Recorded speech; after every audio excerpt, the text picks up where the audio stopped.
Hello and welcome back to what should be the most bloody episode of Hooky Hour. It seems the time is drawing nigh for us to have our final encounter of this segment of the story between the Beast and Pauline. Pauline has been given clues by Javi and is going to be taken by Javi to where the Beast currently dwells. And of course, we'll have to see how the white-haired girl plays into all this. And maybe if the maid even pops back up eventually, who knows? But as for right now, we will watch in real time as, I suppose, Pauline discovers the truth of her merchant boyfriend husband who's never got a name. So, here we go. Master, come crawling faster. Obey your master. Ah, you have awakened. You gave me quite the startle. Do you not remember? You suddenly started staring off into the distance, and you would not respond to anything I said. Hee, I thought you were playing a prank on me. Your hand? Oh, yes, I did not let go of it. For if I had, we would be in quite the predicament. Someone approaching the mansion, you say? You saw them? Those images were not shown to you by me. If you saw something, then it was by your own powers. What? But if you think about it, that is nothing unusual. You are, after all, the master of this house. You should, in all actuality, be able to do anything I can do by yourself, master. So it is very possible you could have knowledge that I do not. Now let us return to the mansion's tale. After the second beast paid a visit, Bestia began to destabilize again. The white-haired girl would soothe his heart, but the calm was only ephemeral. He was like a cracked glass ball. If you dropped him, that would be the end. If you put too much force into handling him, he would shatter. He was very difficult to care for. And cracks do not heal.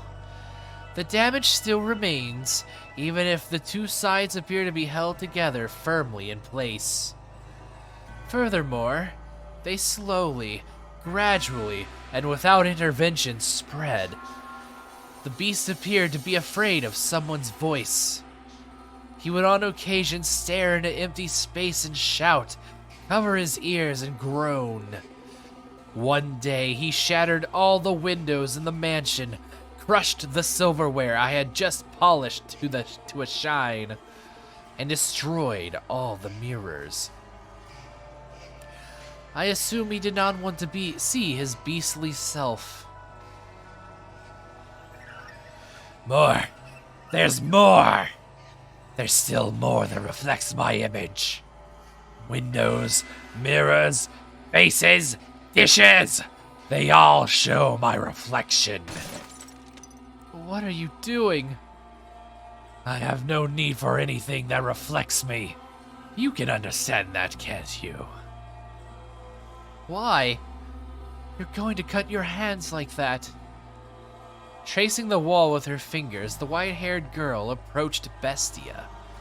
She stretched her spindly fingers out toward the beast's rugged hands. His hands were wet with blood from his frenzied attempts to destroy anything reflective in the house. Look at all these cuts. Stop. You're only going to dirty your hands. Get back. No, I will not. It's no use. No matter how many times you call me human, the mirrors tell another story. Not just the mirrors. Everything reflective shouts beast at me angrily. Look at how precarious I am. It's hideous, pitiful. I thought it was all over when I protected you from the beast. But that image keeps coming back to me. The sight of another beast clinging onto me. You can hear its voice. It says I was only ever a beast. Voice? Whose voice? No, you don't know, so you can't hear it. You are fighting against something beyond the limits of my perception. Fighting? No, if only it were a fight. It speaks the undeniable truth. As I have said before, you are not a beast. You look like me, I am certain of it. Oh, man. Your eyes. What? Your red eyes. They show you nothing, but they show me what I am. Oh, no. They show me the difference between us. Oh, okay. I thought maybe he was saying that there was a reflection in her eyes and he was going to have to take them out. Who knows? That could still be the case. Are you afraid of my eyes? Maybe. If my eyes cause you fear, if you can see in them your reflection, then you are welcome to destroy them. Oh, that is where we're going. Rip them from me with your own hands. I have no need of them after all, but please make sure it's not too painful. Why would you go so far for me? You. The voice says you're laughing at me. That deep down you ridicule me. Do you believe that? After all the time we've spent together?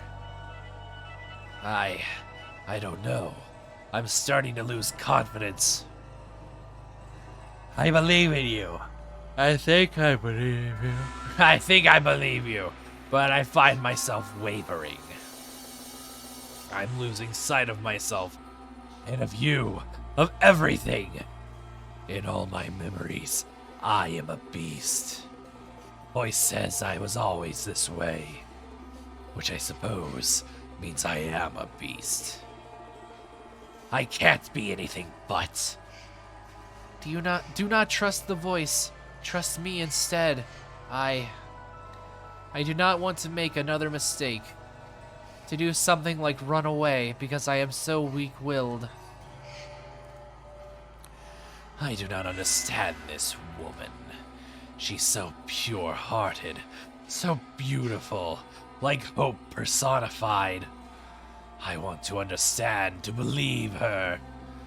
I was sure I could do it, but I keep failing. Why? Am I losing my grip on everything?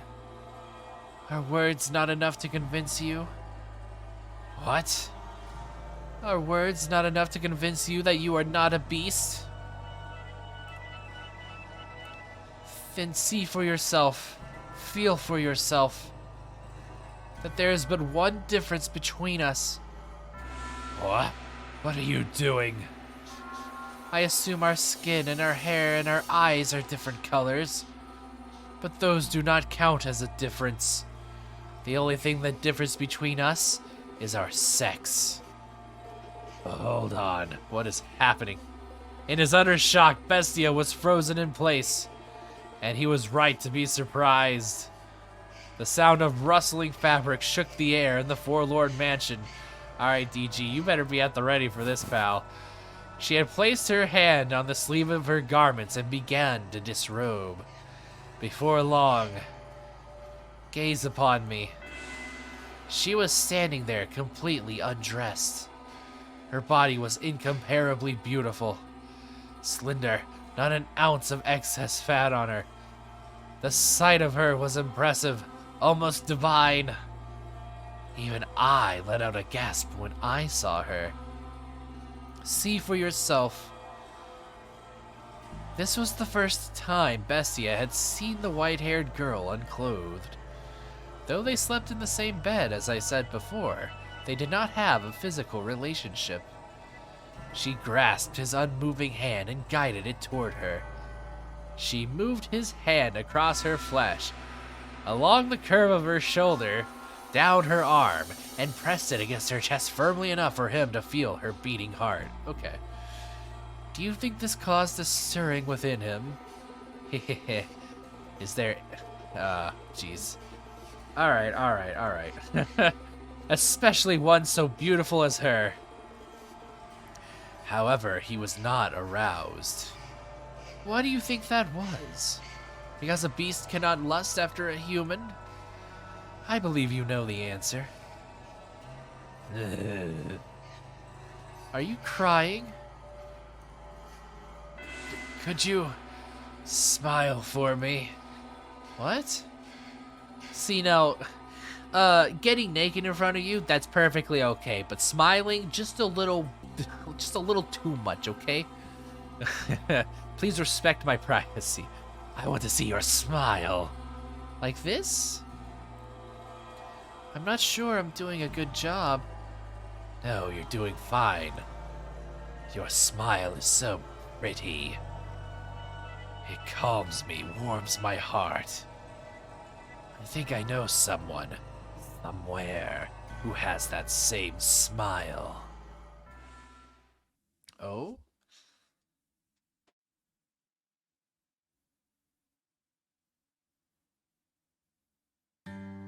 Yes, the merchant I first killed. Thank you for seeing me off. Don't mention it. I learned so much about this town thanks to you. You made my stay here quite enjoyable. What's the matter? You're looking rather gloom. I wonder... Huh? I wonder why the sea exists. I was born in a port town, so it's always been there for me. This huge, never-ending, expansive, magnificent ocean. Far too big for a single measly human like me to cross. Well, that's why you do it in groups. You cross the sea in groups, like in boats and stuff. It's so pretty. It is. I feel like I understand why you like the sea. But right now I can't help wondering why God created such an enormous sea. Why he didn't make the world smaller. I'm sorry, I'm talking nonsense. Not at all. I'll probably be back eventually. That's just part of the job. And will you have lunch at the seaside restaurant again? Haha, quite likely. I bet it'll be mostly meat too. Was your stomach able to handle it? I'll train up for next time. Hee.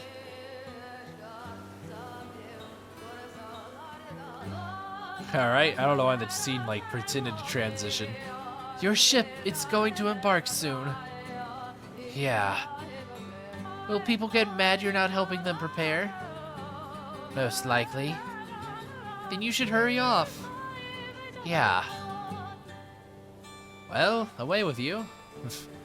Pauline. I just wanted to thank you again.